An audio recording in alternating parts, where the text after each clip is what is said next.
مسلم شریف کی حدیث ہے کہ آدمی گناہ کرتا ہے، گناہ کر کے پھر اللہ تعالیٰ سے کہتا ہے یا اللہ میں مجھ سے گناہ ہو گیا ہے تو مجھے معاف کر دے، تو اللہ تعالیٰ فرشتوں سے کہتا ہے کہ یہ جو میرا بندہ ہے اس نے گناہ کیا ہے، کیا اس کو یقین ہے کہ میرا ایک رب ہے اور اس کو یقین ہے کہ میرا رب معاف کر دے گا؟ اور فرشتے کہتے ہیں یا اللہ یقیناً اس کو یہ یقین ہے، اسی لیے تو آپ سے معافی مانگ رہے ہیں۔ اللہ تعالیٰ فرماتے ہیں میں نے اس کو معاف کر دیا۔ کیا بات۔ اچھا کچھ دیر بعد پھر گناہ کر لیتا ہے، پھر بیٹھ جاتا ہے رب انی اذنبت ذنبا، اللہ مجھ سے گناہ ہو گیا ہے، تو پھر معافی مانگتا ہے اللہ تو مجھے معاف کر دے۔ اللہ تعالیٰ پھر فرشتوں کو گواہ کر کے کہتا ہے کہ اس کو یقین ہے کہ میرا رب اب بھی معاف کر دے گا، اللہ تعالیٰ پھر معاف کر دے گا۔ سبحان اللہ۔ پھر تھوڑی دیر بعد پھر اس سے گناہ ہو جاتا ہے۔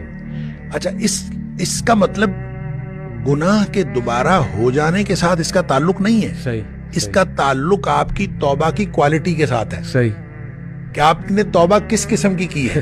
اگر توبہ کی کوالٹی ٹھیک ہے تو گناہ معاف ہے انشاءاللہ۔